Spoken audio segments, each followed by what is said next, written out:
Melayang serindik di atas pematang, dipuput bayu ke pohon ara. Pemanis kalam, selamat petang. Awal bismillah, pembuka bicara.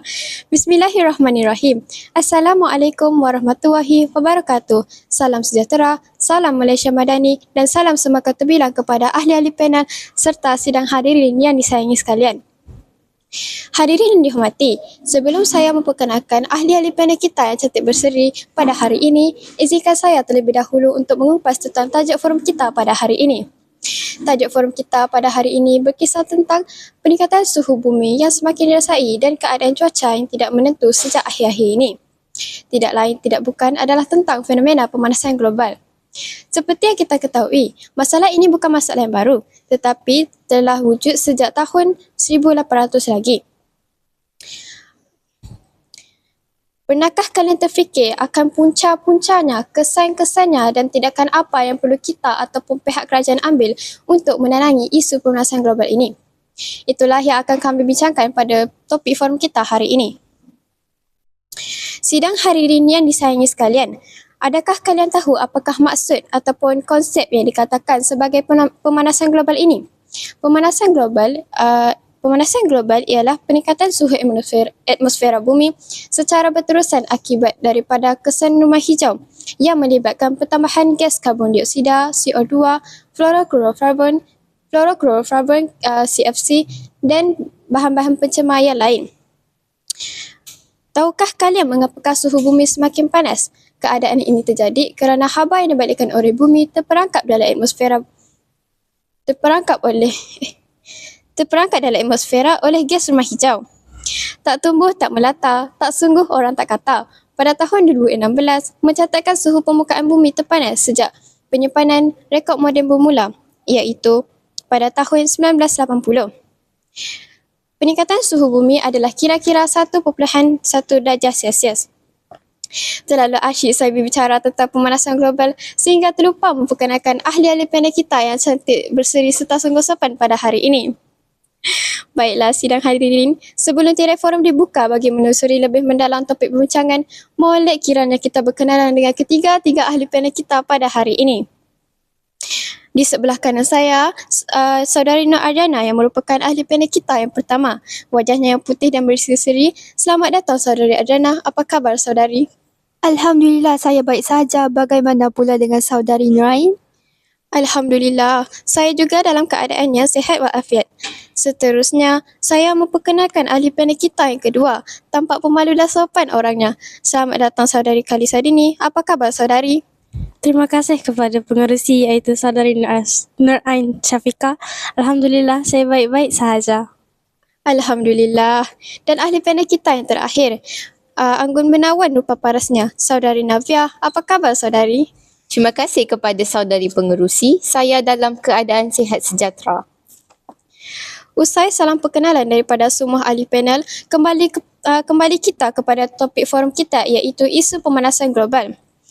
Sidang hadirin, ahli panel yang dihormati, izinkan saya untuk membuka tirai diskusi forum kita pada hari ini dengan soalan pertama yang akan saya ajukan kepada ahli panel kita yang pertama.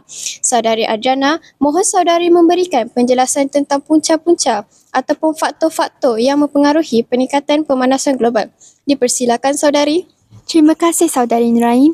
Di sini saya akan menerangkan faktor utama pemanasan global. Pemanasan global disebabkan oleh beberapa faktor utama yang saling berkaitan. Antaranya, emisi gas rumah kaca dari pembakaran bahan api fosil seperti minyak dan batu bara menghasilkan karbon dioksida, CO2 dan mentana CH4 yang meningkatkan suhu bumi. Deforestasi juga memperburuk situasi dengan mengurangi pohon yang menyerap CO2. Selain itu, sektor pertanian berkontribusi melalui penggunaan pupuk nitrogen dan emisi. Sementara pengelolaan limbah yang buruk menghasilkan gas rumah kaca. Oleh kerana itu, seperti peribahasa, satu titis hujan tidak akan membasahi bumi. Untuk mengatasi pemanasan global, penting beralih ke energi terbarukan dan praktik berkelanjutan. Simpulannya, pemanasan global memerlukan kolaborasi untuk mengurangi emisi dan penjaga lingkungan demi masa depan yang lebih baik. Sekian, terima kasih. Terima kasih saudari Adana, ahli panel kita yang pertama. Seterusnya, saya mohon penjelasan daripada ahli panel kita yang kedua, Saudari Kalisa, untuk menerangkan pula tentang kesan-kesan pemanasan global. Dipersilakan saudari. Terima kasih Saudari Nur Ain. Hadirin sekalian, pemanasan global mengakibatkan kesan-kesan seperti peningkatan aras laut, gangguan cuaca, kemerosatan sumber makanan dan masalah kesihatan. Baiklah, saya akan menceritakan tentang pencairan lapisan ais di Greenland yang disebabkan oleh cuaca yang sangat panas. Di utara Greenland telah menyebabkan pencairan pesat di mana ais yang cair telah mengalir ke laut. Bacaan suhu yang telah dicatat ialah 15.5 darjah Celsius iaitu 10 darjah Celsius lebih panas daripada kebiasaannya. Ais yang mencair itu juga telah mengakibatkan seluruh negeri Virginia Barat dibanjiri dengan ais setinggi 30.38 cm bersamaan dengan 1 kaki. Hal ini boleh memusnahkan harta benda, malah juga telah mengancam banyak nyawa. Selain itu, sumber makanan juga merosot yang berlaku disebabkan laut yang menjadi lebih panas dan mengganggu ekosistem marin. Tanah juga menjadi tidak sesuai untuk aktiviti pertanian. Di samping itu, pada tahun 2010 hingga 2011, gelombang panas telah berlaku dan mengakibatkan pemusnahan penuaian bijirin dan memberi kesan kepada negara-negara di Afrika Utara. Setakat itu saja daripada saya kembalikan kepada pengerusi. Baiklah, terima kasih saudari Kalisa. Penjelasannya amat terperinci. Soalannya seterusnya buat ahli panel kita yang ketiga, saudari Navia, tentang apakah langkah-langkah ataupun tindakan yang boleh kita lakukan untuk mengurangkan kesan pemanasan global. Dipersilakan saudari. Terima kasih kepada Saudari Nur Ain. Sidang hadirin, pemanasan global memberi kesan buruk kepada alam sekitar dan manusia. Untuk mengurangkan kesannya, pelbagai langkah boleh diambil. Antara langkah-langkahnya ialah emisi karbon dapat dikurangkan dengan menggunakan pengangkutan awam, berjalan kaki atau berbasikal selain memilih kenderaan elektrik yang mesra alam. Penjimatan tenaga juga penting seperti menggunakan peralatan cekap tenaga dan mematikan peralatan yang tidak digunakan. Selain itu, penanaman pokok dan penghijauan kawasan membantu menyerap karbon dioksida.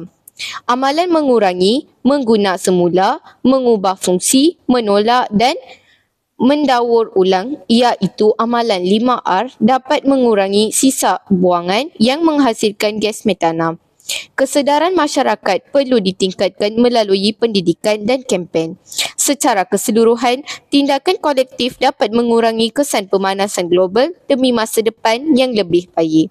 Kembali kepada Tuan Pengerusi. Maka dengan itu berakhirlah sesi bicara kita pada hari ini. Saya ingin mengucapkan ribuan terima kasih kepada ahli-ahli panel kita yang sudah hadir untuk membicarakan tentang isu pemanasan global ini. Saya juga ingin berterima kasih kepada Guru Ehsan selaku Guru Geografi Tingkatan 2 ROS. Sidang hadirin yang dihormati, bunga dedap di atas para, anak dusun pasang pelita, kalau tersilap tutur bicara, jemari disusun, maaf dipinta. Saya mohon mengakhiri bicara ini, selanjutnya mohon mengundurkan diri. Sekian, wabillahi taufiq wa hidayah. Wassalamualaikum warahmatullahi. Salam sejahtera, salam Malaysia Banani dan salam semua kata bilang.